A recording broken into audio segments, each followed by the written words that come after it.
Amigos queridos, convidamos a todos a elevarmos os nossos sentimentos mais purificados a Jesus, Mestre amado, buscando entrelaçar os nossos sentimentos para que formemos, Senhor, um cortejo de espíritos alimentados pelo bem e pela verdade, alistados na vinha do Senhor.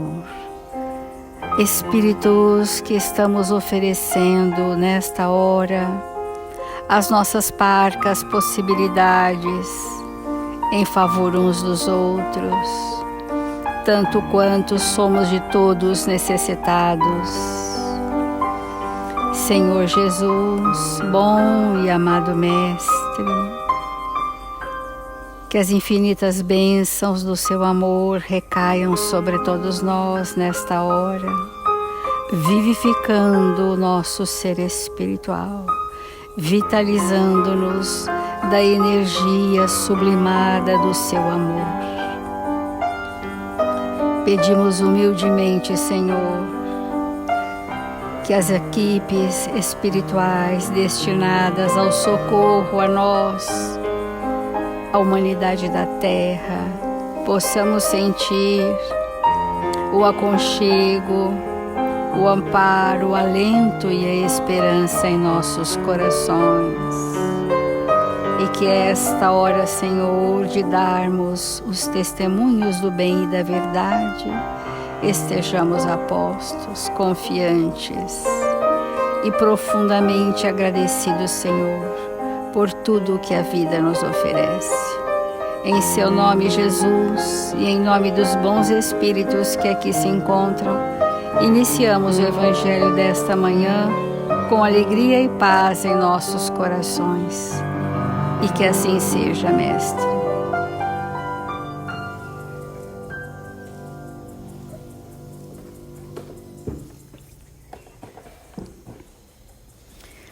Do Evangelho segundo o Espiritismo, os trabalhadores da última hora.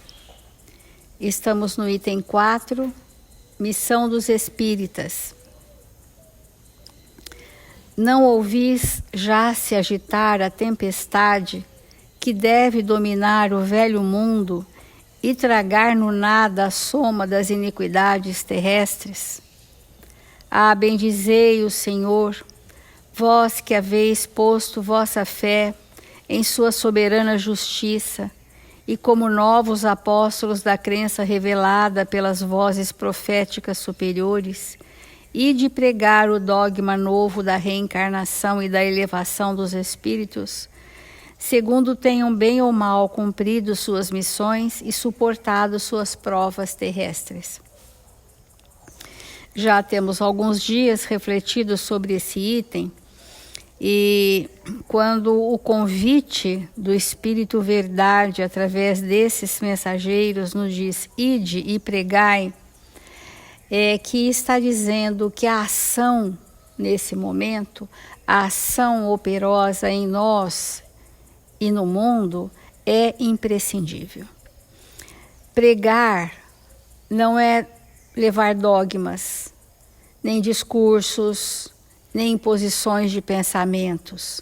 Para Jesus, pregar é revelar o que de mais sublime trouxe alguém em sua vida. E esse processo de revelar-nos, requeriria de nós que previamente já tivéssemos conquistas. Porque muitas vezes, olhando para mim mesma, percebo que nada tenho a revelar sobre algum tema, porque sobre aquele tema eu nada tenho de experiências significativas, eu nada tenho para contribuir verdadeiramente que eu possa testemunhar nos exemplos simples de cada dia. Mas sobre algum outro aspecto que eu possa ter caminhado um pouquinho mais e ter armazenado construções evolutivas algo significativas, estas talvez possamos revelar. E é assim que nós evangelizamos espíritos. nós levamos o outro até onde chegamos conosco. E isso minimiza para nós a grave distonia que nós temos feito ao longo dos séculos, de estarmos dizendo que o outro faça daquilo que eu nunca experimentei, apontando caminhos daquilo que eu nunca percorri, daqueles caminhos que eu nunca vivi, de experiências que eu não armazenei. E esta forma de nós levarmos ao outro o que não fizemos conosco, não iluminou as nossas consciências. Armazenamos dados no nosso intelecto, mas que não repercutem na nossa evolução moral. E o momento agora, que é o id e revelar o que os espíritos gostariam que nós, enquanto espíritas cristãos, revelássemos de nós. A experiência, porque revelar não é mostrar do que sou, a experiência do que seja o nosso planejamento reencarnatório. Nós sabemos que a primeira letra do alfabeto divino é amor, e a segunda letra do alfabeto divino é reencarnação. E aqui está dizendo: ide pregar o dogma novo da reencarnação. Tirando a palavra dogma, mas colocando a palavra lei, né, que é a lei da reencarnação, nós precisamos ter domínio sobre nós mesmos, sobre que trago comigo, né? Qual o objetivo da minha existência na Terra, quais os recursos que eu trouxe, os talentos a serem multiplicados, as oportunidades como convites a renovações, os nossos principais compromissos, os espíritos mais significativos na minha história reencarnatória, porque são deles que eu necessito para dar esse progresso.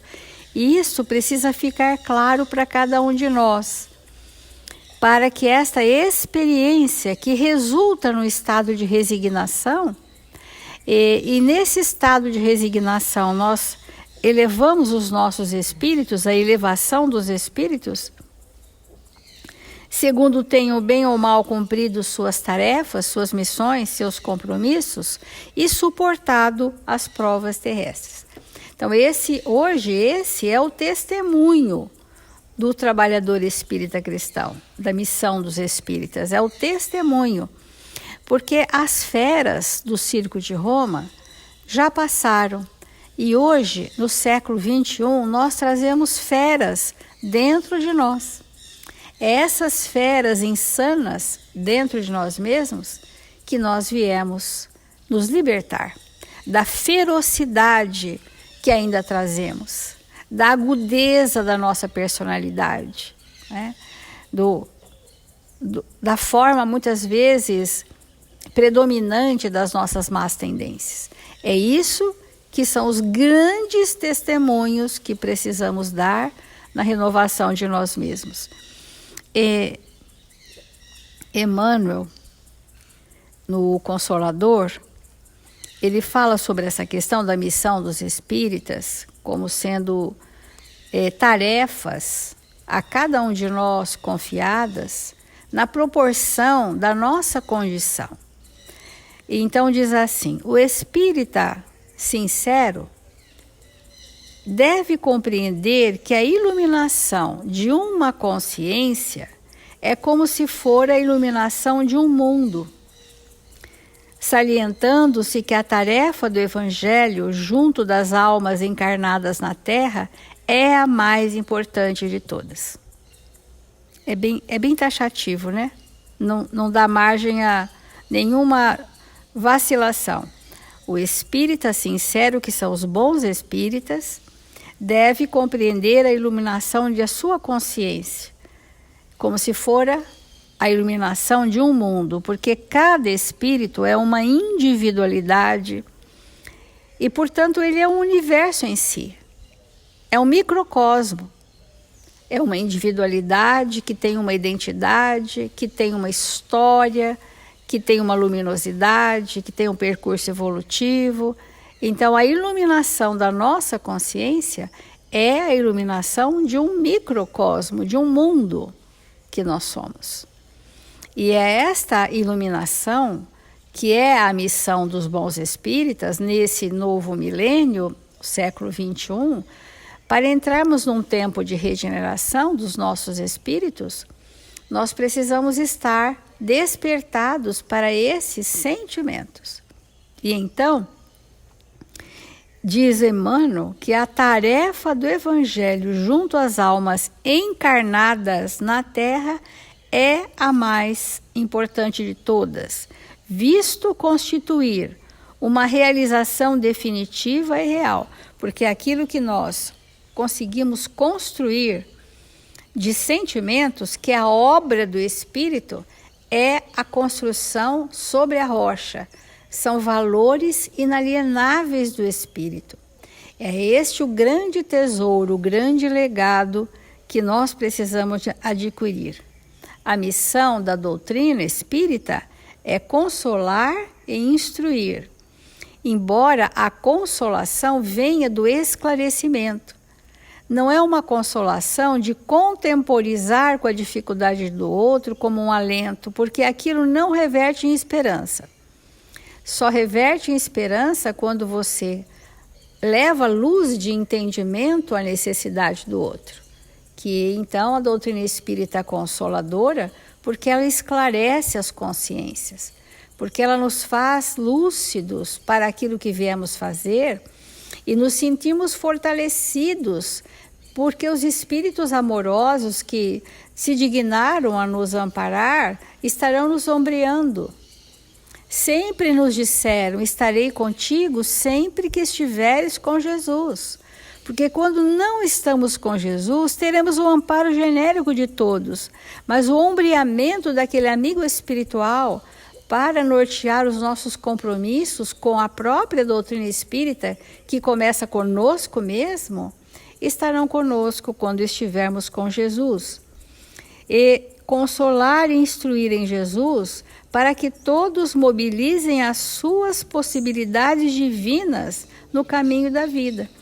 Então, os espíritos amorosos que nos amparam, eles estimulam que as potencialidades divinas que dormem em nós sejam despertadas. Isso se faz pela luz da verdade, que vem pelo esclarecimento, e pelo trabalho constante no bem, que vai fazer com que aquele conhecimento se transforme numa experiência forte. Aí eu terei o que revelar. Quando a experiência for forte, então se alguém viveu uma existência lutando e superando uma questão existencial e a supera, ele é um revelador, ele é um sinalizador na linguagem de Eurípides Barçanufo. Ele pode sinalizar para o outro aquilo que são as suas experiências verdadeiras. Isso que é o multiplicador da verdade, né? Então, revelar, pregar, é sinalizar, é ser uma pessoa que tenha exemplos de experiência forte a contribuir com o outro e manta o outro na sua experiência e o arrasta, porque o exemplo é fortíssimo.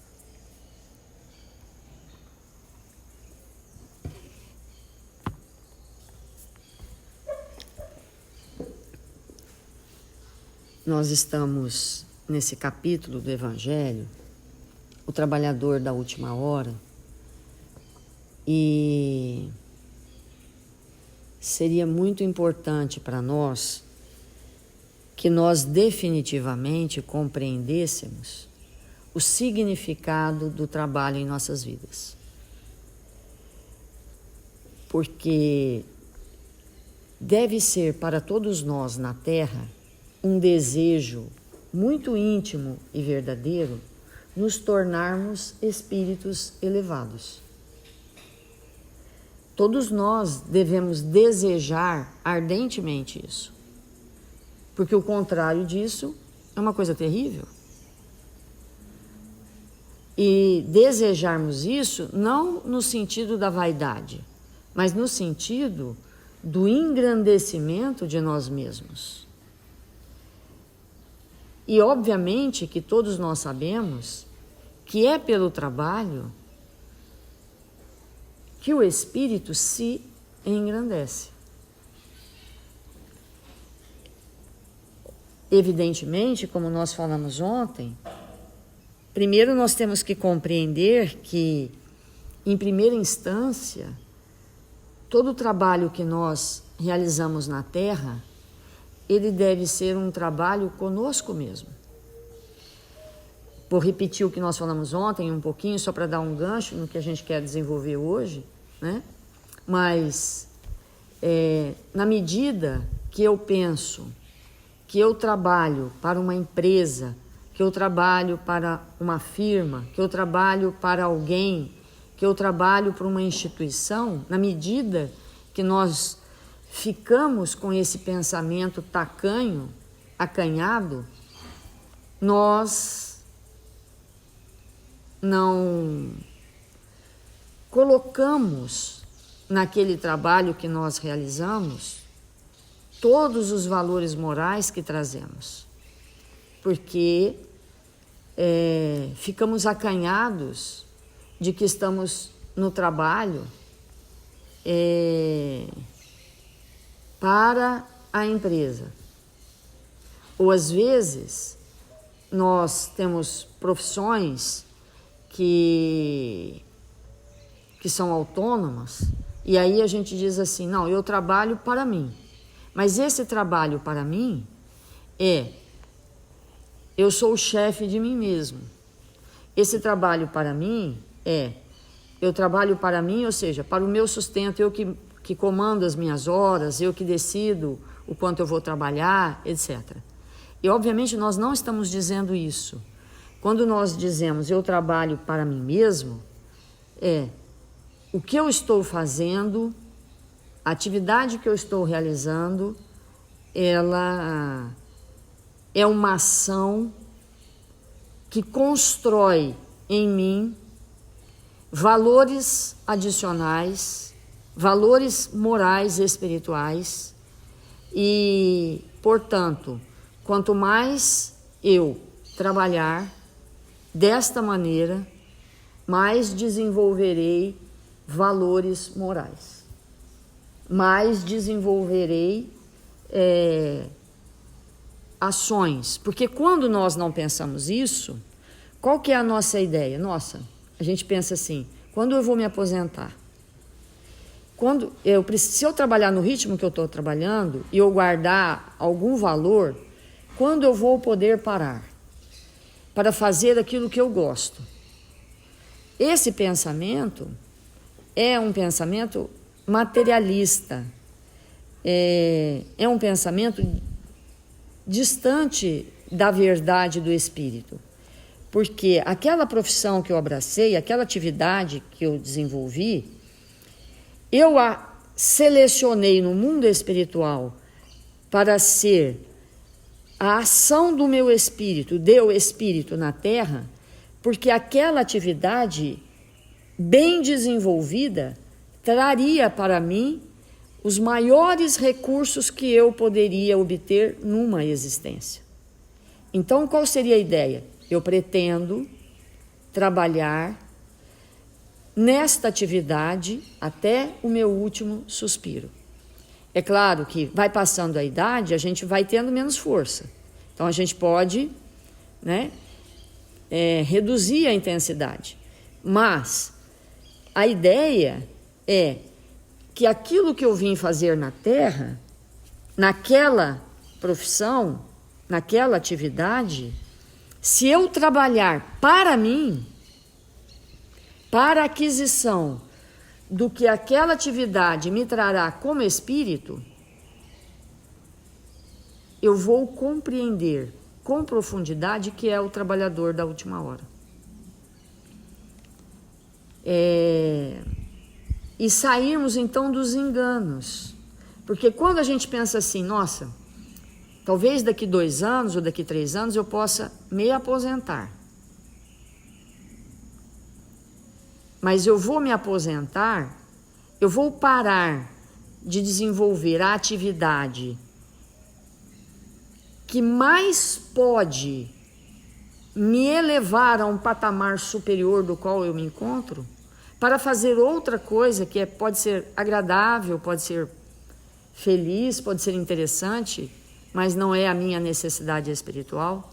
Não é o que eu vim construir dentro de mim?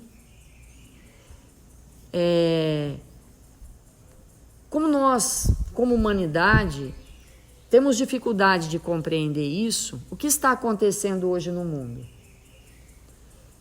Cada vez vai ficar mais difícil, já que nós não compreendemos e não aceitamos as grandezas de ordem divina na nossa vida. A sociedade se organiza de alguma forma para nos impor aquilo que nós não queremos. Então hoje está cada vez mais difícil as pessoas se aposentarem.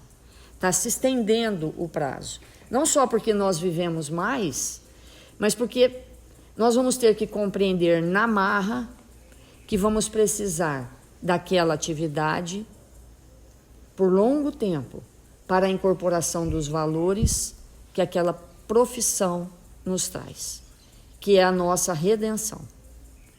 Então, espíritos rebeldes que somos, é difícil a gente compreender, porque a ação profissional que nós desenvolvemos, como nós temos falado essa semana toda, ela exige de nós sacrifício, porque nós não iremos incorporar nada em nossa intimidade, no momento evolutivo que nós nos encontramos, sem o sacrifício. E é o sacrifício dos interesses pessoais. Sacrifícios dos interesses pessoais. Então, quando uma profissão é difícil da gente exercer, é um sacrifício. É quase uma dor.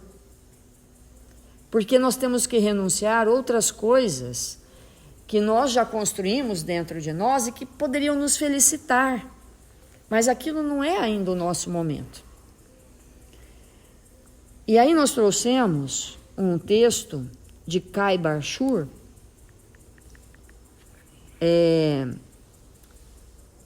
então, Kai Barshur, ele fala num texto chamado Equação da Felicidade, algo bem importante. Ele diz assim, ele revela para nós como que nós vamos medir a evolução de uma alma. Como se mede na Terra ou no mundo a evolução de uma alma? Como se mede? Ele esclarece. Se mede pelo número de almas que ela influencia beneficamente.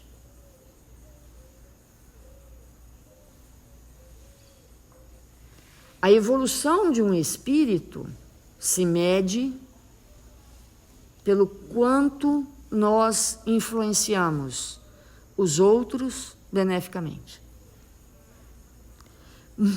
Muitos de nós não influenciamos ninguém, aparentemente. A gente nem percebe que influencia. E as nossas influências são inexpressivas. E outros são capazes de influenciar, entre aspas e milhões de aspas, morto. Que é lógico que ninguém morre, né? Mas aquela personalidade que desencarnou, que agora já é outra lá no mundo espiritual, mas aquela que morreu, que não é mais aquele nome, que não tem mais, não é mais daquele jeito, porque desencarnou, né? Então vamos pensar, Bezerra de Menezes, Eurípides Barçanufo, Chico Xavier, né? Vamos pensar, quem que foi o Chico, gente? Vamos pensar, porque alguém diz assim, o Chico foi na Terra, no planeta Terra, desde que o mundo existe, desde que existe gente no mundo. Chico Xavier foi o maior médium do planeta Terra em todos os tempos. Porque o Chico, pouco a gente soube da mediunidade do Chico, porque ele não deixou revelar. A gente pensa que a mediunidade do Chico ficou circunscrita a psicografia e psicofonia. Mas escapou por aí, tem até fotos, né?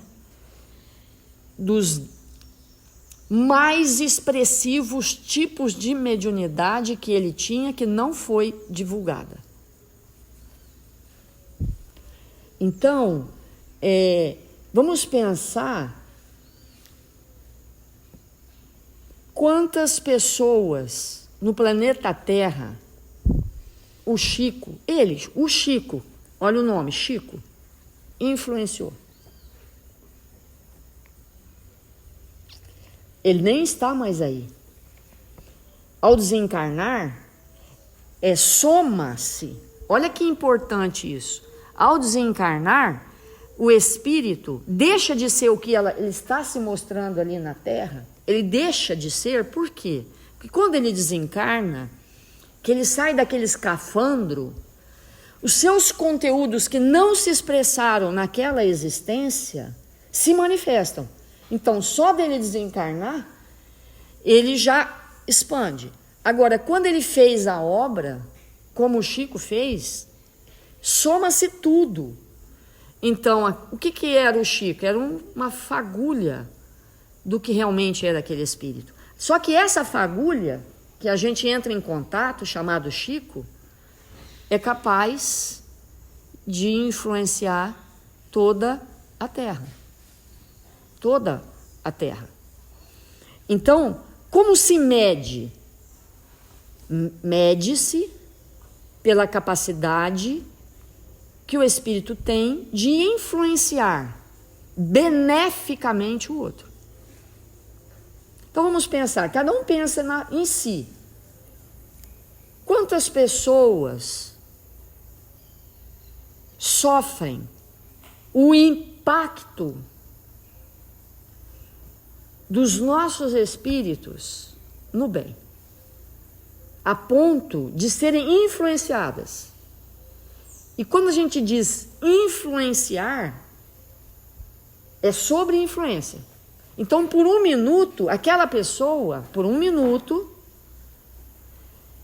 se eu a impactei com o bem, por um minuto, aquela pessoa, sobre a minha influência,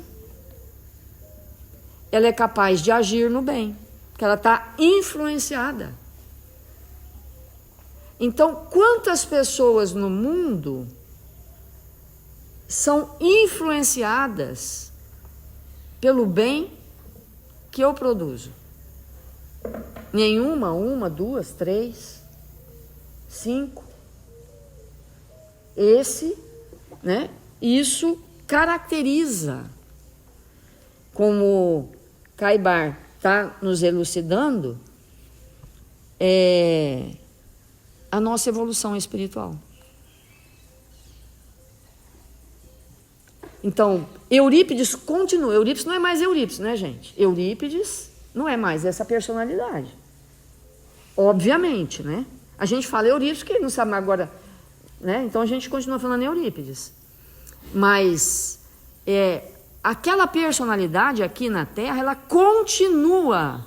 Porque quando a gente pensa no que ele fez, nos exemplos que ele deixou, no progresso que ele trouxe, na educação que ele estabeleceu, mesmo que a gente não conectasse com ele, porque isso seria impossível, mas vamos dizer, mesmo que isso fosse possível de não se conectar com ele, só de pensar naquilo que ele fez aqui, aquilo já nos imanta, porque são exemplos vivos. E nesse texto, ele traz uma elucidação tão importante que ele diz assim: o tempo, porque nós estamos falando do trabalho, né?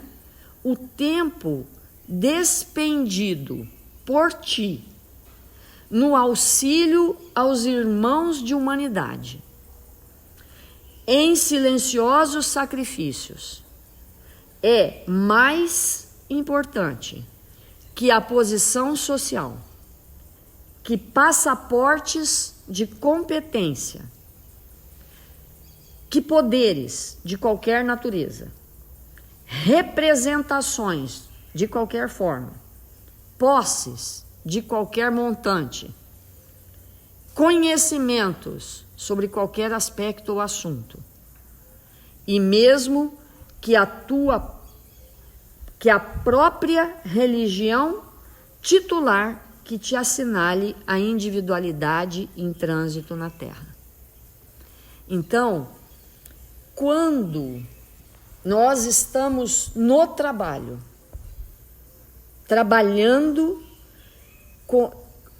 estabelecendo habilidades por aquele trabalho que nós desenvolvemos, trabalhando para nós mesmos, em favor de alguém ou de uma coletividade, isso transcende tudo isso que ele está dizendo aqui. Ele transcende títulos, ele transcende capacidade intelectual, posses, conhecimento, transcende tudo.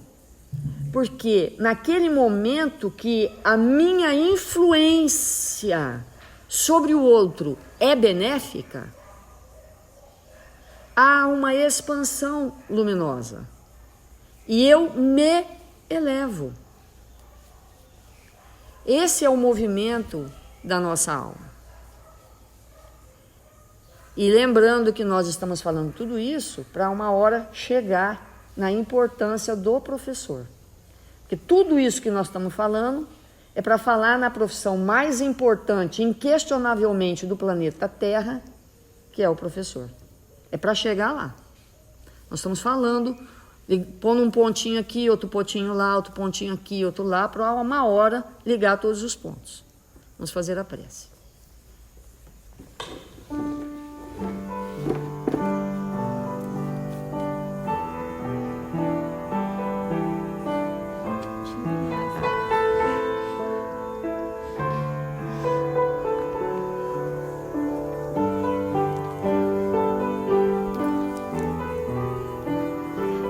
Senhor Jesus, divino amigo das nossas vidas, nós nos encontramos aqui, desejosos de te encontrar. Nós estamos aqui, Senhor, para te buscar. Estamos aqui, Senhor, para rogar ao seu coração que verta seu olhar doce e misericordioso sobre nós. Estamos aqui, Jesus, para te buscar nesta hora e sentir a sua presença entre nós, para que possamos nos despertar do sono profundo e letárgico que há milênios nos encontramos, pelo isolamento que construímos dentro de nós, nos distanciando de Deus nosso Pai e do próximo nosso irmão.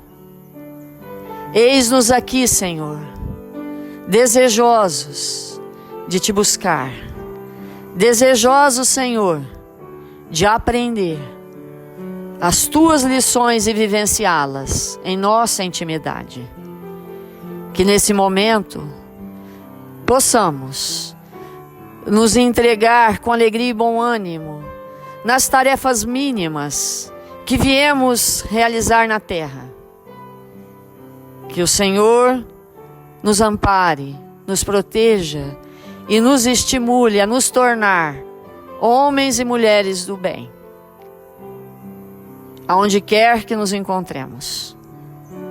Ampara, Jesus, nossos irmãos em humanidade, que se encontram enfermos do corpo e da alma. Ampara-nos, Mestre, para que possamos, nessa existência, nos tornarmos espíritos saudáveis. Que o Senhor nos abençoe e nos fortaleça. Socorre nossos irmãos registrados no caderno de vibração da nossa casa. e de todas as casas irmãs. Que nesta hora abençoada, Senhor, o Senhor esteja conosco, nos fortalecendo e nos amparando. Desce seu olhar doce e misericordioso sobre essa nação, Senhor, que está destinada a ser a pátria do Evangelho, levando luzes a todos os corações da terra, pelo exercício da caridade, da justiça e do amor de cada um de nós. Que sejamos seus mínimos discípulos, aonde quer que nos encontremos. Sê conosco, agora e sempre. Que assim seja.